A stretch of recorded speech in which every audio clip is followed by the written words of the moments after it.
Boa tarde. Vamos ver quem é que vai começar a chegar. Hoje nossa live tem um título longo, né? Conversando sobre negação e empatia no cenário da pandemia. Então, quem indicou, né, esse tema foi sugestão de Cláudia Tamsky, minha prima querida.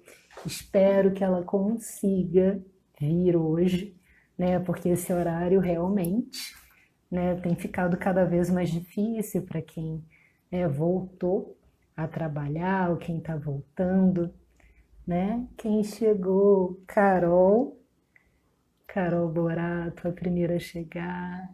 Marilyn, que legal. Que bom, gente, que vocês estão conseguindo vir. Que ótimo. Oi, Marilyn. Boa tarde. Então, gente, segunda eu vou fazer uma live 7 da noite.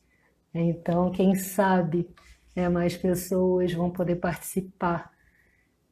A Jo Barbosa. Que bom. Bem-vindos. Bem-vindas. Que legal. Olá. Então, gente, como eu disse, a Wallace chegou, que bom. Esse tema ele foi recomendado, né, pela Cláudia. Na verdade, ela queria uma live sobre a visão da psicologia sobre a empatia. Só que na semana passada, para quem estava aqui, oi Fabi, boa tarde. Para quem participou, né, ou então para quem assistiu a gravação, a live, oi Samantha, Adriana, foi sobre conflitos familiares. E, gente, eu fico enlouquecida com o reflexo dos óculos. Vou tentar um pouquinho sem.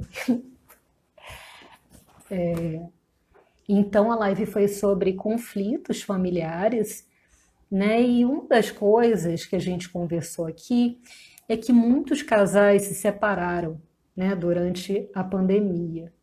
Principalmente, né, nesse momento de distanciamento social, de quarentena, né? E um dos fatores que chamou mais atenção, né, é que os casais que se separaram, né, e que chegaram aqui, né, um deles, né, quando chegam na clínica, um dos comentários e até isso foi trazido, né, por uma das pessoas que estava aqui assistindo a live, é que eu não conhecia o meu marido. Eu não conhecia a minha esposa. E um dos fatores aí de conflito foi justamente a negação. Uma pessoa negava a gravidade da situação e a outra ficava bastante incomodada com isso.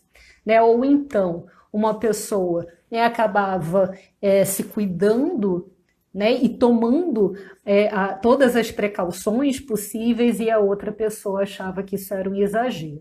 Então, isso era motivo de conflito familiar. Muitos casais se separaram, claro que não só por isso, uma série de fatores que levaram, mas um dos conflitos também dizia respeito à educação dos filhos. Como chegar a um consenso com duas pessoas que estão vivendo uma situação em que cada um pensa de uma forma diferente, e cada um age de uma forma diferente, o que permitir, o que não permitir. Então, justamente por isso, pela nossa conversa da semana passada, a ideia foi unir as duas coisas, tanto a empatia, que foi o tema que a Cláudia sugeriu, como que a psicologia ela olha a simpatia, qual seria o olhar, e também a negação. Como será isso? Como ter empatia com uma pessoa que pensa de forma tão diferente? Como aqui a Elaine Pessoa, mais conhecida como minha mãe, ou minha mãe mais conhecida como Elaine Pessoa, Elaine, ela não gosta de ser chamada de Elaine. Ela está falando aqui que as pessoas estão muito intolerantes. né? Então, como no momento, né, de tanta intolerância, né, principalmente num país, né, que está extremamente polarizado e não é de agora, não foi com a empatia, não foi com a pandemia, né? Então esse tema da empatia ele já está aí efervescente há muito tempo, né? Então não só agora com a empatia, muito difícil empatizar, né, com quem pensa tão diferente da gente, né? Então a ideia é justamente unir essas duas coisas, a negação e a empatia, tá? A empatia por quem nega e a empatia por quem, né, está se cuidando, por quem não nega, né? Então, alguns pontos, né, que eu queria trazer aqui também para a gente pensar, como por exemplo as dificuldades que a gente tem, né? Quando a gente pensa em negação, o que será que acontece com essas pessoas que negam? No início, e até hoje também, né? A negação, por exemplo, em relação ao uso da máscara, né? De proteção, várias confusões aconteceram em relação a isso, pessoas se recusando, né, a usar máscara, né, ou então que continuam fazendo festas, enfim, e ficando ali em aglomerações. E agora, é uma coisa que tem acontecido muito em relação à negação, as pessoas agirem como se já tivesse acabado. Tudo acabou, a vida voltou ao normal. Né? Isso chega muito no consultório. As pessoas se sentindo muito confusas, né? Porque elas continuam mantendo todas as medidas e continuam também com distanciamento social. Só que quando elas entram, por exemplo, né, no Instagram ou em alguma outra rede social, elas veem uma série de fotos de pessoas que estão levando a vida como se nada acontecera. As festas acontecendo, churrascos acontecendo, eventos. E aí as pessoas se sentem muito confusas e muito divididas. Nossa, será que eu que tô exagerando? Será que tudo voltou ao normal mesmo? Então, isso realmente, quando as pessoas, né, a Gabi está falando que sim, quando as pessoas, né, em público, elas tiram foto sem máscaras, ou então abraçando outras pessoas, realmente dá a sensação de que não aconteceu nada, de que já está tudo bem. Né? Isso gera uma confusão cognitiva. Como é que a pessoa ela assiste a TV, né, ou lê os jornais, ela se informa e ao mesmo tempo é como se ela vivesse num universo paralelo. Né? Isso realmente dá muita confusão. Né? Minha mãe está falando aqui, a negação para algumas pessoas faz a realidade menos dolorosa. Essa é a função, né, da negação. A negação é um mecanismo de proteção. Né? Quando as pessoas não dão conta de lidar com a dor, ou com uma situação que é muito difícil, ela nega para poder suportar essa situação. Né? A Gabi está falando banalização demais de todas as mortes. Gabi, porque também a mortalidade, né, quando a estatística transformou a mortalidade em número, é muito difícil empatizar. Porque são dados, são números, é uma estatística. É por isso que é tão importante também ações nesse sentido. Eu não sei se vocês conhecem um projeto chamado Inumeráveis. Esse projeto ele é incrível, né? Porque ele conta a história de pessoas que morreram por Covid. Então não é um número, não é uma estatística, é uma pessoa que tem uma história, né, que deixa amigos, deixa família, deixa amores, deixa filhos. E eu lembro que esse projeto me impactou muito, porque também, né, quando a gente fica muito exposto, né, também a uma informação, ela acaba sendo neutralizada, até como uma defesa mesmo, né? Que minha mãe falou em relação à negação, né? Para a realidade ficar menos dolorosa. Se a gente empatiza também, né? Com, por exemplo, uma pessoa que passa o dia inteiro assistindo as notícias. Se ela empatiza o tempo todo, ela adoece com cada pessoa, com cada morte.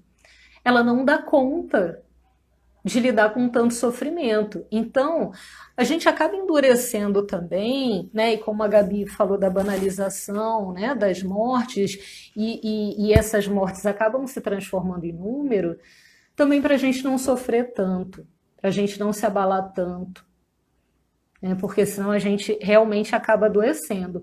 Mas eu lembro que esse projeto, né, Os Inumeráveis, ele me impactou muito, porque eu já estava num ponto em que eu não conseguia, porque também tem o seguinte, tem aí uma limitação cognitiva. Gente, o que são 108 mil mortes? Mais do que isso, né? Eu não tenho capacidade cognitiva de imaginar isso, né, num nível concreto. Tá, é do tamanho de uma cidade inteira com pessoas mortas. Eu não tenho capacidade de visualizar isso. Então é mais difícil de empatizar. Mas quando eu entrei em contato com o projeto, o primeiro caso, né, a primeira pessoa que eu li a história, eu desabei. Porque eu me aproximei. É uma pessoa. Uma pessoa, eu tenho capacidade, né, de empatizar, de me aproximar dela. Agora, quando é um número imenso, fica mais difícil mesmo, né?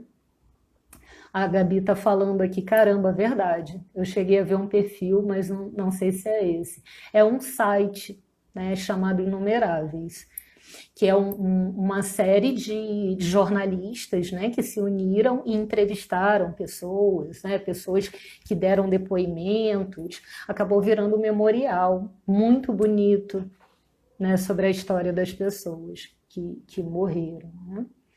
A Paola tá falando 108 mil mortos. Imagina a quantidade de pessoas enlutadas. Nossa, Paola, eu me arrepiei agora. Porque realmente, né, o impacto é tremendo. Tem autores que falam que é 3 vezes mais, né, o número de pessoas, e tem autores que falam que é 10 vezes mais, né, o número de pessoas que são impactadas. 108 mil mortos, é muita coisa, é muita gente impactada. É muito filho ficando sem pai, é muito filho ficando sem mãe, é muito filho ficando sem pai e mãe, né? É muito pai e mãe perdendo filho, são pessoas perdendo uma família inteira.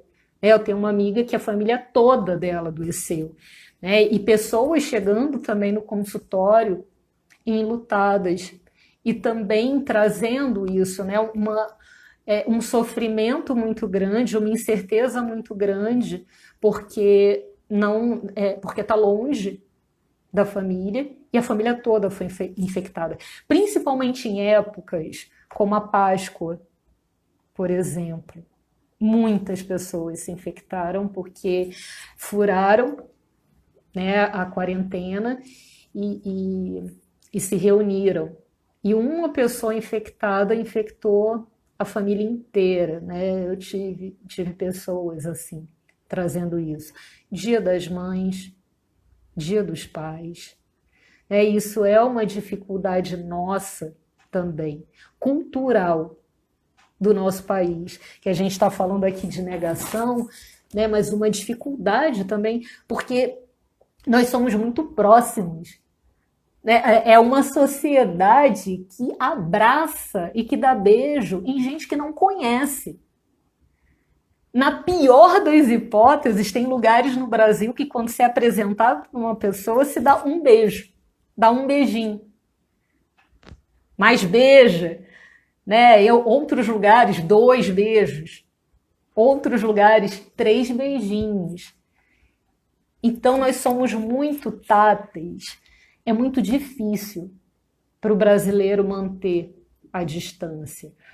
Né? E no Brasil nós temos uma série de dificuldades, né? Dificuldades sociais, pela própria condição mesmo social. Né? É muito difícil. O que eu venho insistindo bastante, né? Batido nessa tecla, né?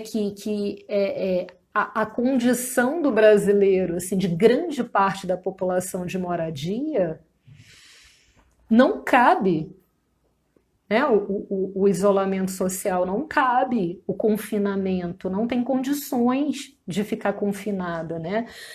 No Brasil, são 3 milhões e meio, 3,5 milhões de casas sem banheiro. Como manter o confinamento nessas condições? São 31 milhões de brasileiros sem água encanada. Como ficar confinado, né, numa moradia assim?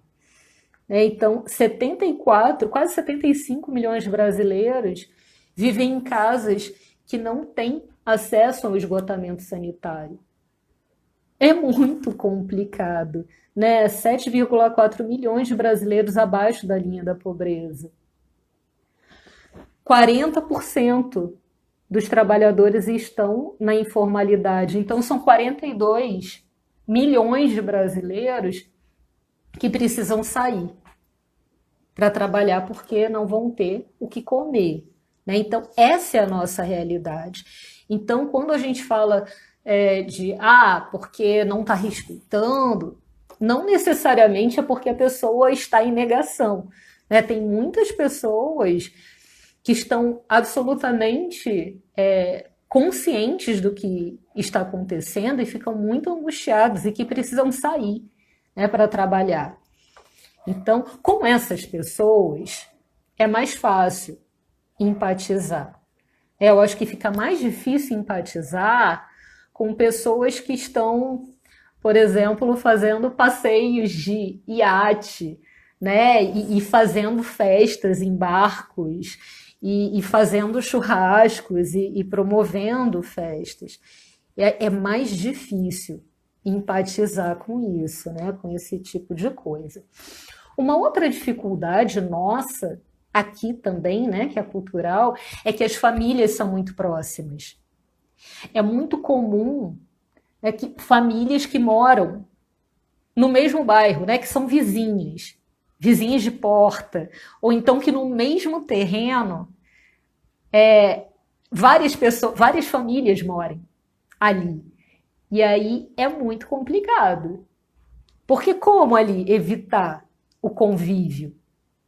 E como aceitar também? Uma outra coisa que chegou no consultório era justamente essa queixa, né? Tipo, minha mãe tá ficando maluca. Ela tá doida, porque ela não quer nem abraçar o próprio neto. Ela não quer beijar o neto, ou minha mãe não deixa, não quer que eu vá visitá-la. Então, um dos conflitos familiares também. Aí imagina uma pessoa idosa assistindo o noticiário, né, dizendo, bombardeando que essa pessoa ela é grupo de risco, que ela pode morrer, e que ela, a qualquer momento ela pode morrer, e que as crianças elas podem transmitir o vírus.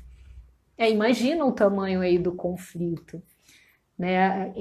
Conflito entre gerações, né? Conflitos diversos aí, né? Que mais?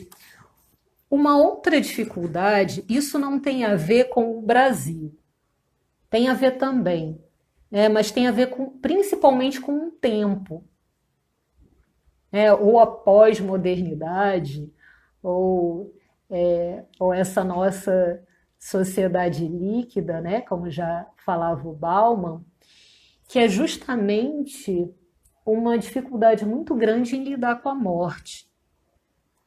Então é muito compreensível também, né, na nossa sociedade, ignorar o número de mortos, né, ou então banalizar, como a Gabi trouxe, ou ter muita dificuldade em olhar para isso, porque a nossa sociedade ela morre, né?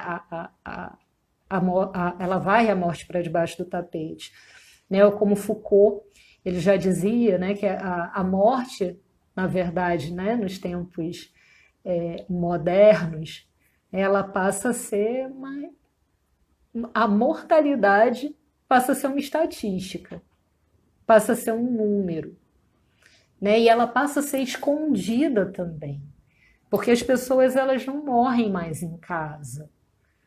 Os velórios não são feitos mais em casa. As crianças elas não participam mais desse momento. Eu sou muito grata, porque eu sempre fui aos velórios. A morte nunca foi escondida de mim, né? Mas qual é a minha geração? Eu tenho 42 anos. Então, quando eu era criança, não era um horror uma criança ir no velório. Então, eu cresci vendo a morte como parte da vida. Isso eu devo muito à minha família. Nunca me pouparam entre muitas aspas, né, da morte. Então, para mim era muito natural as pessoas nascerem e as pessoas morrerem. Então eu ia batizado, eu ia aniversário e eu ia velório. Né? Eu presenciava, eu vivenciava isso. Né? Só que nesse momento, a morte ela precisa ser escondida porque ela é uma coisa terrível. A morte é vista como uma grande desgraça que não se fala nela, né? Não se pode falar sobre morte. Não fala, isso é nosso, isso é cultural. Não fala que atrai. Não vamos falar sobre isso. Então, o que tem acontecido também, né, é um despreparo. Muitas pessoas que morreram e morreram de forma inesperada e de uma maneira muito rápida, muito traumática, e as famílias ficaram totalmente desamparadas. Né? Porque também não há um preparo das famílias nesse sentido também. Pera, e se eu morrer enquanto os meus filhos estão pequenos ou enquanto os meus filhos são adolescentes? Como eles vão ficar? Eu preciso fazer alguma coisa em relação a isso. Precisa ter um planejamento. Quem vai tomar conta dos meus filhos? Né? O que eu vou deixar aqui, né, de herança ou uma poupança ou qualquer coisa? Né? Isso é uma outra questão cultural nossa. O brasileiro não tem como hábito poupar, não tem como hábito também pensar muito no futuro. Né? E assim, claro, gente, eu não estou falando, né, em condições sociais em que as pessoas não têm o que comer. Eu estou falando que quem poderia poupar, acaba gastando o que tem. Né? O brasileiro, se ele ganha 1.000, ele gasta 1.000. Se ele passa a ganhar 2.000, ele passa a gastar 2.000. Se ele passa a ganhar 10.000, ele gasta 10.000. Mas não tem essa cultura da poupança. Né? Então, tem uma neurocientista chamada Cláudia Feitosa, que ela fez um comentário, né, em relação a uma notícia que saiu no New York Times, uma reportagem que era vamos falar sobre morte? E que ela, como brasileira, impactou muito. Porque era uma conversa do tipo, você já pensou? Porque em meio a uma pandemia, antes da pandemia, em qualquer momento, todos nós somos vulneráveis, né? À morte, estamos vivos. Agora, em uma pandemia, a morte ela fica mais presente, né? Mais palpável, mais visível. Né? Então, essa reportagem, ela convida as pessoas a pensarem nesse momento.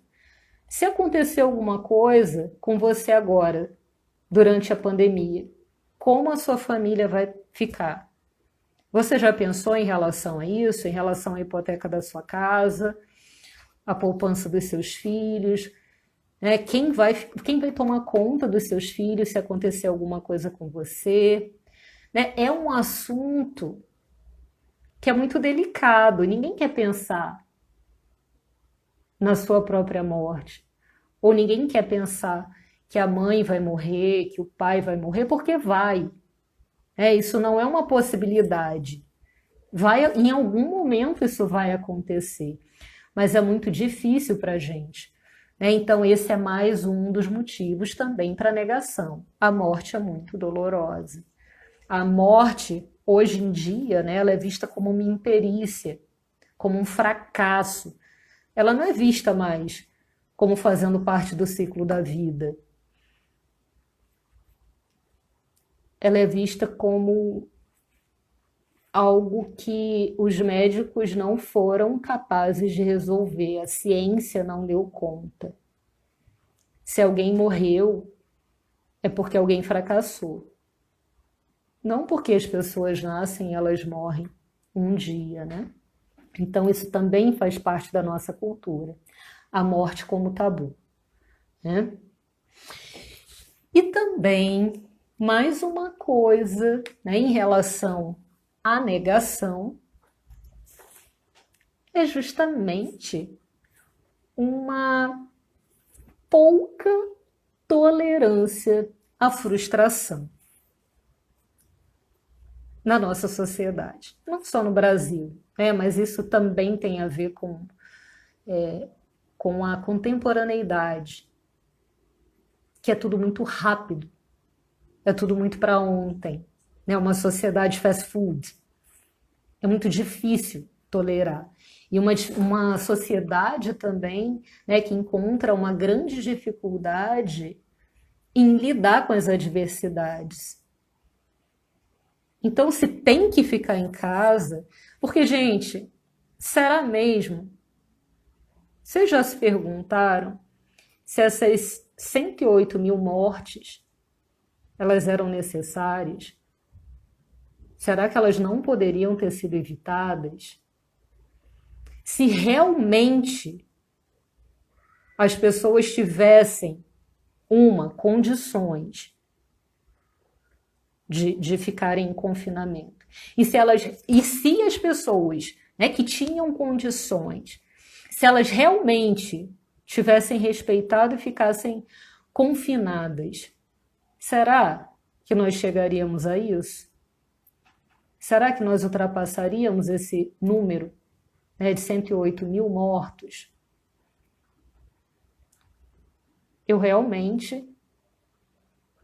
Eu acredito que essas mortes poderiam ter sido evitadas, sim.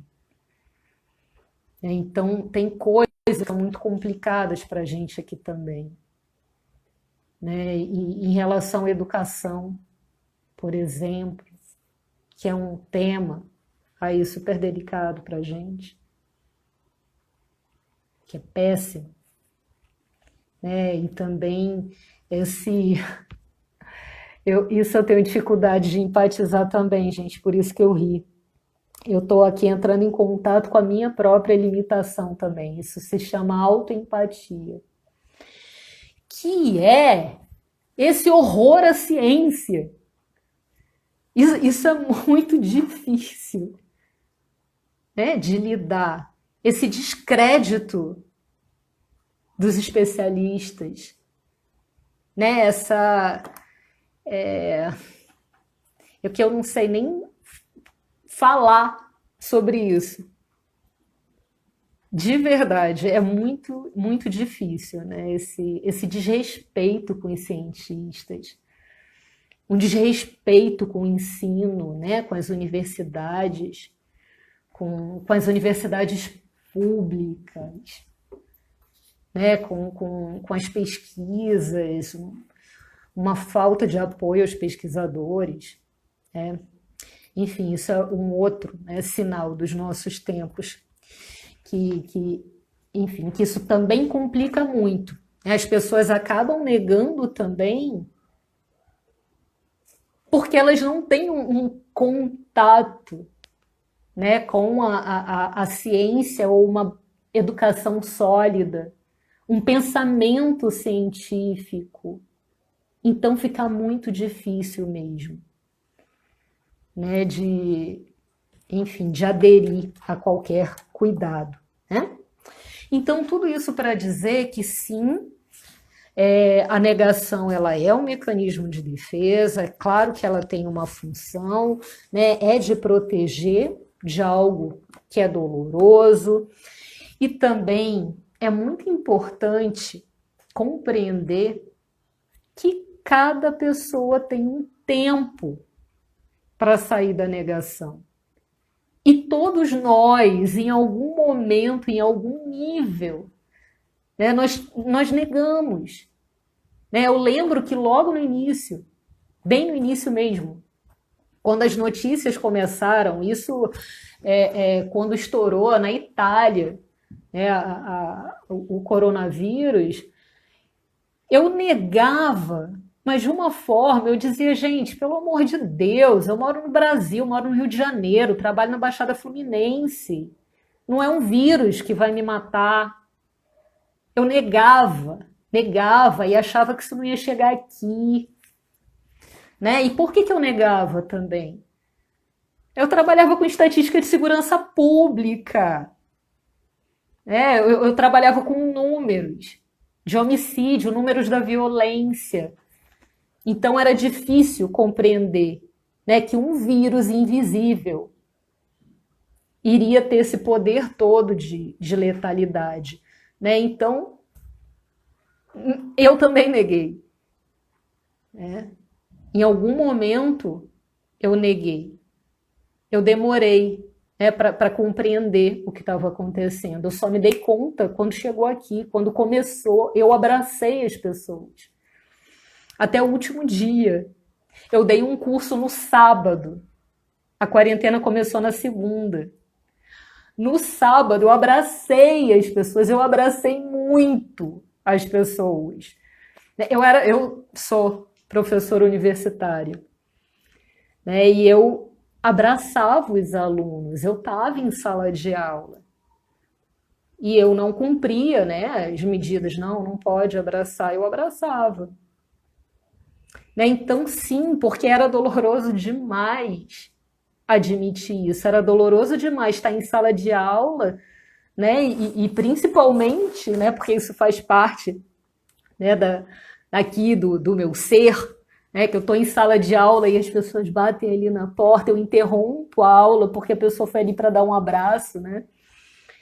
Então, sim, isso tem a ver também com a história de cada um, né? E até onde cada um, né, pode ir, né? Gente, eu tô aqui falando sem parar.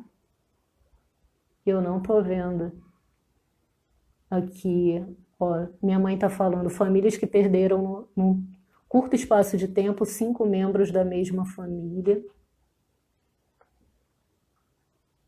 Aham. Tá, vou pesquisar depois da live esse site. É o Inumeráveis, a Gabi tá falando. Eu vi um perfil que os familiares e amigos falavam sobre essas pessoas que morreram por Covid. Ah, a Andresa chegou, mas não me lembro o nome do perfil. Ah, Giliene. Meu Deus, tem um monte de coisa, eu não vi, gente. Desculpem. A Fabi tá falando. Manu, eu retornei semana passada com as atividades ao público no restaurante que trabalho e fiz a reflexão.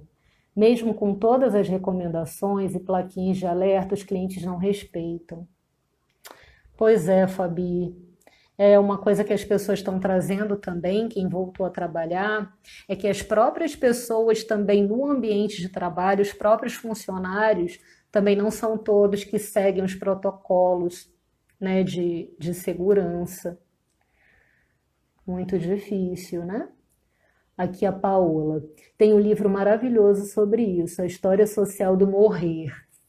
Exato.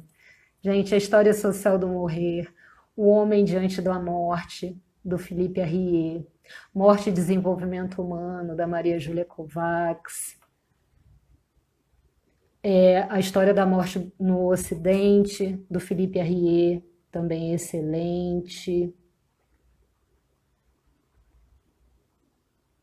Bom, acho que eu li todo mundo já, né? Então, e aí o que foi acontecendo também em relação à negação? Muito difícil, como eu falei, né? Empatizar com pessoas que estão em negação, e eu falei que cada um tem um tempo para sair, e eu falei que cada um de nós, em algum momento, em algum nível, né, teve um momento aí de negação. Então as brigas foram homéricas, né? E os noticiários eles estão recheados disso também, né? Brigas que aconteceram na rua, brigas em supermercado, né? Porque oficial é proibido entrar, né? Em locais que são públicos, né? Num supermercado, por exemplo, não pode entrar sem máscara. Né? E assim, pessoas que insistem em entrar sem máscara, e aí os seguranças precisam tomar uma medida, e os seguranças são agredidos, né? Teve o caso de uma moça, né, que acabou morrendo também, né, porque uma pessoa entrou sem máscara no mercado, agrediu um segurança, depois agrediu outro segurança, e aí o segurança estava armado, né? Foi dar um tiro e acabou acertando a funcionária, né? Ela morreu. Então, várias brigas aconteceram, brigas homéricas, né? Nem precisa falar sobre isso nas redes sociais. Muita gente bloqueada também, né? Em razão disso, muitas pessoas chegando também no consultório e dizendo que estão afastadas dos amigos, né? Estão revendo também as amizades, porque se decepcionaram muito e não faziam ideia que os amigos eram tão... e aí, gente, cada pessoa vai, né, representar de uma forma. Ah, porque quem está negando, né? As pessoas que estão negando. Ah, porque é uma pessoa sem ética, é sem solidariedade, é uma pessoa sem empatia. E aí aqui a empatia já entra, né, em relação às outras pessoas, né, que essa pessoa que está negando está colocando as outras em risco. Então, tem sido, como eu tenho falado também nas sessões, né, meio que um divisor de águas também, para conhecer as pessoas, né? Nos hospitais também houve confusões. Né? Teve uma época que o presidente ele incentivou as pessoas a invadirem, né, os hospitais, a filmarem, a tirarem foto, né, para checar se realmente os leitos estavam ocupados. O que também eu sinto muita dificuldade de empatizar, né? Como em meio a uma pandemia, uma pessoa que exerce uma liderança de uma nação incentivar pessoas a invadirem hospitais é bastante complicado, né? Também é uma limitação minha, não sou capaz de empatizar. Né? Discussões entre familiares e amigos, pessoas que romperam, né? Então, o que tem acontecido nesse momento é um impasse, né? Porque uma coisa é uma pessoa, né, em negação, e a gente já falou que cada pessoa tem o seu tempo, né, para sair dessa negação.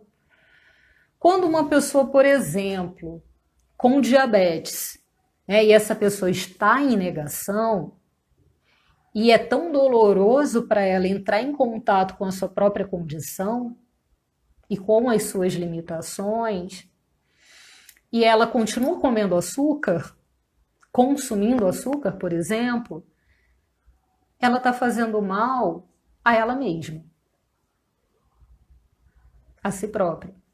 O nosso impasse nesse momento, né, é que quando uma pessoa, em meio à pandemia, ela nega essa condição, ela não se coloca em risco. Ela, além de se colocar em risco, ela coloca as pessoas ao redor. Né? Então, a gente está num momento em que as ações elas não são mais individuais, né? A nossa liberdade ela não é mais individual. O que a gente faz afeta o outro, né? Então, o grande impasse do momento é como então respeitar essa pessoa que está em negação, como aguardar o tempo dela para sair da negação? Como que a gente faz isso? E é muito difícil. Por quê? Vocês já tentaram convencer uma pessoa que está em negação a pensar de outra forma? Gente, agressão não resolve, grito não resolve, discussão não resolve, inclusive é pior. Porque quanto mais agressivo, quanto maior o discurso de ódio, mais gera resistência no outro. Mais a pessoa se fecha ao diálogo, né? Então isso é bem complicado, né? A Giliane está dizendo, muito mesmo. Deixa eu ver. Aqui, Gabi, Manu, bonitinho, você é super necessária, ótimo ouvir você falando sobre morte. A Van Van tá falando que ela estava comigo no curso. Abracei muito a Van Van também, muita saudade. Gente, eu lembro de cada uma, porque foram as últimas pessoas que eu abracei. E eu não tô contando mais, não sei. Eu continuo aqui. Van Van, que saudade dos cursos. Muita saudade mesmo dos abraços. Sim, exato. Né? Então, o que, que pode ser feito em relação, né, à negação? Se brigar não adianta, gritar não adianta, discurso de ódio não tem jeito. Empatia. Empatia seria, né, uma saída possível. Né? E o que, que seria empatia? E chegamos nela, né? Empatizar com o outro é sentir como o outro. Não é se colocar no lugar do outro. Não é assim, olha, eu, no seu lugar, eu faria tal coisa. Não, isso não está mudando nada, eu continuo sendo eu e sentindo como eu sinto. Eu não estou sentindo, né, como o outro sente. E assim, gente, é muito fácil empatizar com quem a gente se identifica, com quem pensa de forma parecida, né? É muito fácil. Uma mãe, por exemplo, quem acabou de ter um bebê, e aí escuta uma outra mãe falando das dificuldades que ela está tendo, é muito fácil dessa mãe empatizar a outra. Ela não está na pele da outra, mas ela consegue empatizar porque ela tem experiências que são parecidas, né, com a outra. Então, essa empatia, né, essa empatia emocional, ou então uma empatia automática, ela acontece pela proximidade. Né? Então, é quando a gente tem uma ressonância emocional com outra pessoa. Né? Quando eu escuto, por exemplo, um psicólogo, ou então um professor universitário, ou qualquer professor, gente, que fale, né, desse momento, o quanto que está sendo difícil, quando fala do nível de estresse, eu empatizo em meio segundo, porque eu entendo. É como se eu estivesse na pele do outro. É muito fácil empatizar. Né? Agora, para pessoas que são muito diferentes, exige esforço. Né? Como eu dei alguns exemplos ainda há pouco, que eu tenho, no meu exercício aqui de autoempatia, eu tenho minhas limitações.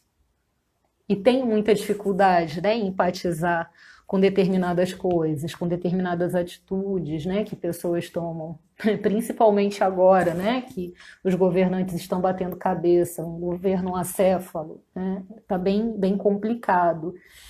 Então, exige um esforço cognitivo muito grande, porque você não pensa como o outro, você pensa de uma forma muito diferente do outro. Então, como que seria isso? Demanda um esforço, até um gasto energético grande para você acompanhar outra pessoa e tentar entender, né? Começa com a compreensão. Qual foi o caminho que essa pessoa fez? Como que ela foi construindo esse pensamento, né, que ela está me apresentando agora? Né? Um esforço genuíno mesmo, de tentar compreender. E só depois que a gente compreende o outro, que a gente vai acompanhando, é possível sentir como o outro sente. Sem essa compreensão é muito difícil, né? Então, se aqui a gente está falando de intolerância, também, né, é mais complicado tentar compreender o outro quando se é, né, intolerante, né? A Fabi está colocando aqui. Essa resistência eu vivencio em casa todos os dias com a minha mãe, exatamente por conta da diabetes. E no começo, por conta da pandemia, eu tive essa percepção da negação dela. Não é fácil mesmo. Ah, a Adriana entrou, lindona. Pois é, difícil, né? Quando a gente gosta de alguém e a gente percebe que a pessoa está em negação e ela está se autodestruindo, né? E isso em várias coisas, né, gente? Uma pessoa que é hipertensa e continua consumindo uma quantidade de sódio absurda, né? Ou então uma pessoa que é tabagista, é bastante complicado mesmo lidar, né? E é muito difícil compreender também por que a pessoa está fazendo isso com ela, né? E mais difícil ainda, né, quando essa pessoa ela pode também, né, contaminar outras. Eu não sei se vocês acompanharam isso, né? Em Washington teve uma pessoa, era um homem, né, num coral, uma única pessoa contaminada, né, num grupo de 61 pessoas, ele contaminou 53. Então, o grau de contaminação é muito grande, né? Por isso que também o impasse é muito grande em relação a isso, porque acaba despertando muita raiva. Como é que a gente vai empatizar com o outro se a gente está sentindo muita raiva do outro? Né? Se esse outro está despertando, né? E é tão interessante, e são sentimentos muito confusos mesmo, né? Que trazem, por exemplo, que eu falei dos clientes, né? Que ficam que dá ali uma confusão porque estão em casa e ao mesmo tempo parece que a vida tá ali, tá linda e as pessoas saindo e é uma vida normal, vida que segue, tá tudo bem, não mudou nada. E aí a pessoa, ela fica confusa e ela sente raiva, sente inveja, porque queria estar ali, queria estar junto, queria estar fazendo as mesmas coisas, né? Então são muitos sentimentos confusos, porque aí sente tristeza, sente vazio, né? E sente dúvida também. Gente, será que é exagero meu continuar aqui, né, em casa? Será que será que tem alguma coisa errada comigo? Né? Então gera muitas emoções ali, né? Isso, muito sentimento, né? Então, como eu falei para vocês, primeiro, para quem está disposto a fazer esse esforço cognitivo, tentar compreender e treinar, é possível treinar, sentir como o outro sente. É treino, né? Agora, e como eu falei, também nem sempre é possível. Por isso que é tão importante o autoconhecimento.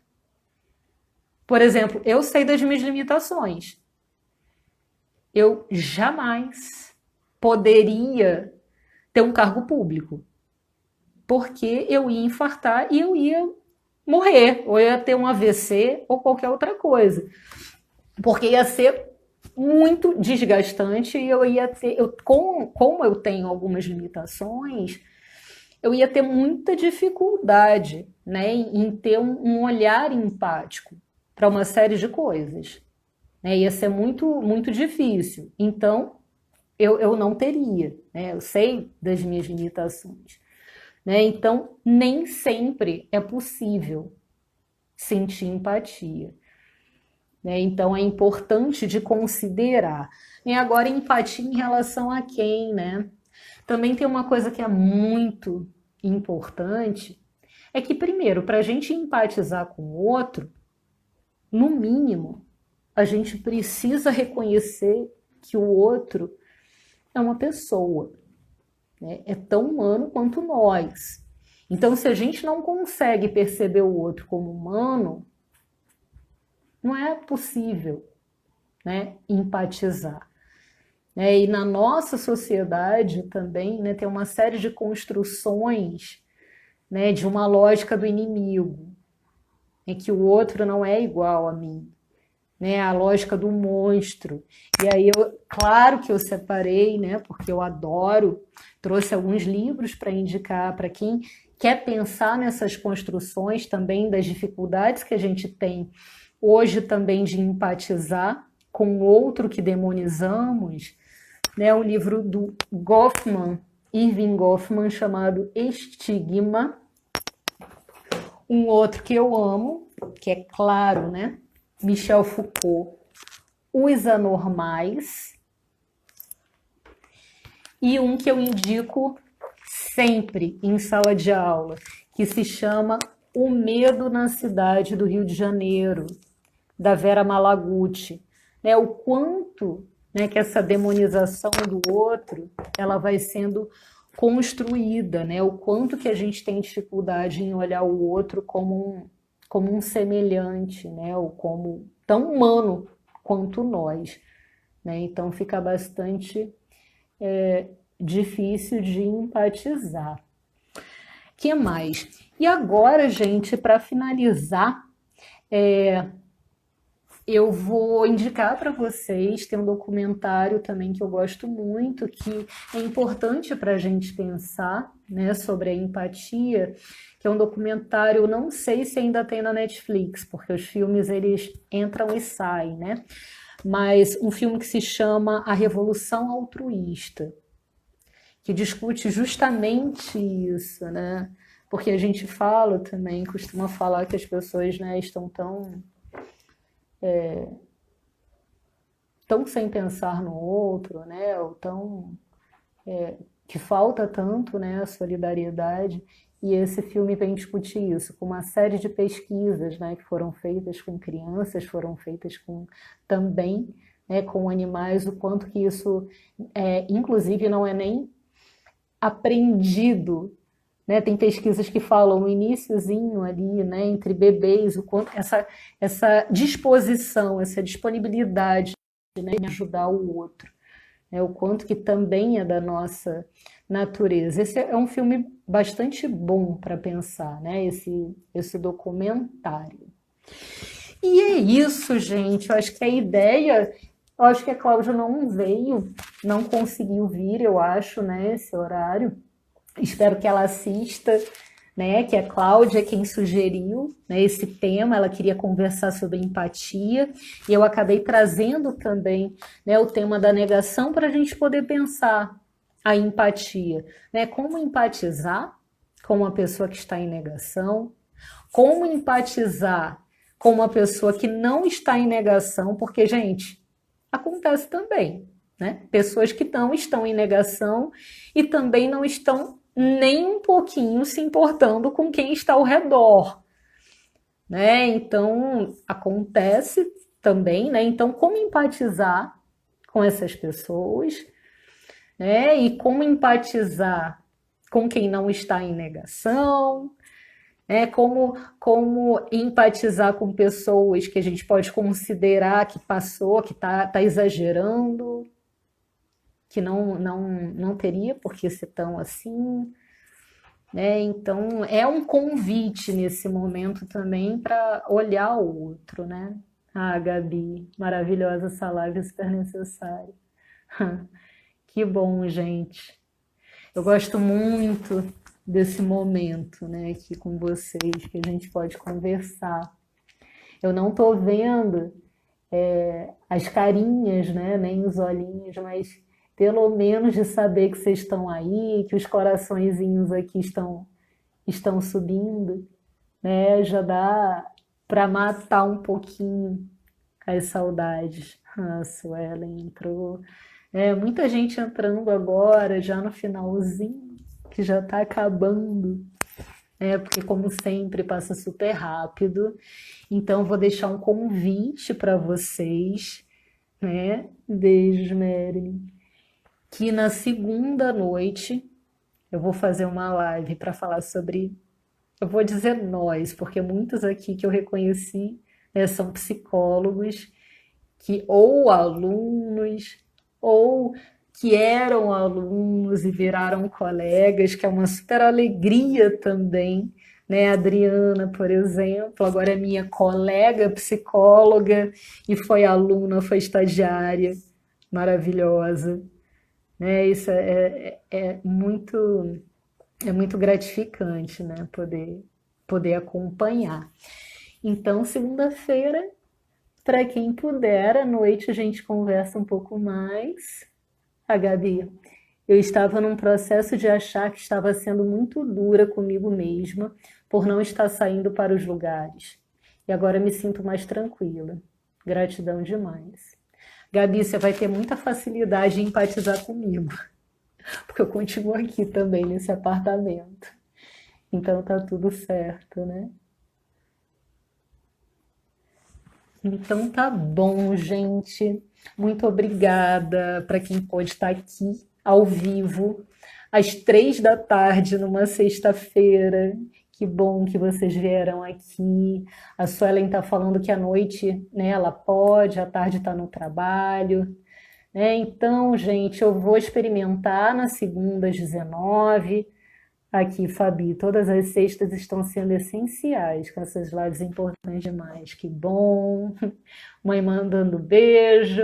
A Isa chegando. Isa fez uma live maravilhosa. Gente, visitem a página Além de Setembro, da Isa Andrade. Tem uma cartilha, tem publicação, tem o e-book. Não deixem de baixar, é gratuito. Tá bom? É Suicídio Além de Setembro, não é isso, Isa? Fabi, gratidão por tudo. Muito legal a proposta da Isa, né? Que é conversar sobre suicídio além de setembro. Muito importante. A Isa é minha colega na pós de suicidologia, a Hermínia também estava por aí. Minha amiga e colega. Aqui. Imagina, filho. E é isso, gente. Então venham segunda à noite, eu vou estar de volta aqui com vocês, tá bom? Beijos, beijos, beijos. E para quem é do grupo de processos autodestrutivos, suicídio e luto, daqui a pouquinho a gente vai estar junto também. Até daqui a pouco, gente. Beijo, beijo, beijo. Ah, Adriana, amo te ouvir. Que bom. Bárbara, que linda. Amiga e colega gestalt terapeuta. Até segunda, gente. Beijos, beijos, beijos. Ah, Carlos Henrique. Ai, meu Deus, não vou conseguir sair porque eu fico vendo as pessoas que eu não vejo há muito tempo. Que legal. Beijo, gente.